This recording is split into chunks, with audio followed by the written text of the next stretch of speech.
Bienvenida a mi compañera Daniela Blandón.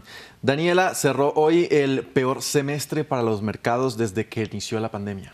Así es, Andrés, muy buenas noches. Pues recordemos, la inflación ha estado detrás de la caída del mercado en general este año, ya que las empresas aumentan los precios de todo, desde alimentos hasta ropa, y los consumidores se ven más presionados. Eso ha hecho que la Reserva Federal y otros bancos centrales hayan estado elevando agresivamente las tasas de interés, esto para tratar de frenar el crecimiento económico y de esta manera enfriar la inflación. Y las tasas de interés son el peor enemigo de las acciones, porque los inversionistas comienzan a recibir más rendimientos de otros activos menos riesgosos, y eso desencadena en una nueva preocupación. Escuchemos cuál es.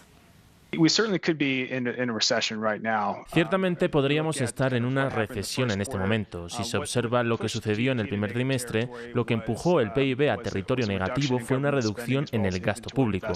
Pero aquí, en el segundo trimestre, como resultado de la inflación, que se mantuvo persistentemente alta, ha habido una destrucción de la demanda. Las tasas de interés más altas están afectando a la vivienda, están afectando el gasto de los consumidores. Entonces, eso podría ser suficiente para ver otra impresión negativa del PIB en el segundo trimestre, lo que provocaría 2 trimestres consecutivos de crecimiento negativo. Daniela, en números, ¿cómo estuvieron los principales indicadores? Bueno, comencemos por Estados Unidos.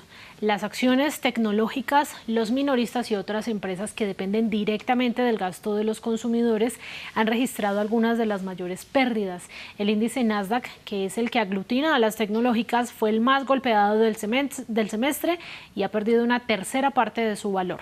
Ahora vamos con el índice Standard & Poor's, que es probablemente el que los analistas siguen más de cerca, porque es el que agrupa a las 500 empresas más valiosas en bolsa. Este perdió un 20,6% desde su récord de comienzo de año, la peor pérdida semestral desde 1970.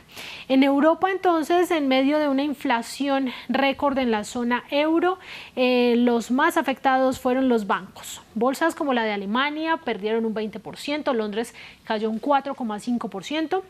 en los 6 meses terminados en junio. En América Latina, los índices cerraron también su peor semestre desde marzo de 2022. En el semestre, por ejemplo, la bolsa de Sao Paulo bajó un 6% y solo la bolsa de Argentina subió.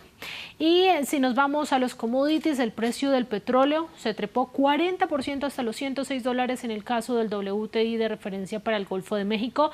El Brent de referencia para Europa aumentó más del 45% y por eso es que los precios de los combustibles están tan altos a nivel mundial. Cerramos con el Bitcoin. El precio de la criptomoneda más grande y conocida del mundo ha perdido alrededor del 60% este año. Inició por encima de los $47.000 y ya está en poco menos de 19.000. Cambiando de tema, Colombia subió sus tasas de interés. Claro, y siguiendo también con esta misma línea de la que veníamos hablando, de alta inflación, de bancos centrales subiendo tasas, pues el Banco de la República de Colombia decidió subir los tipos de interés como nunca antes lo había hecho, al menos en 24 años que llevan haciéndole seguimiento. Lo hizo en 1,5 puntos. Las tasas de referencia ahora son del 7,5%, cuando en diciembre del año pasado se ubicaban apenas un 2,5%. Y la razón es la misma, que los bancos centrales están tratando de hacerle frente al aumento de precios, encareciendo el crédito después de tenerlo en niveles históricamente bajos en la pandemia.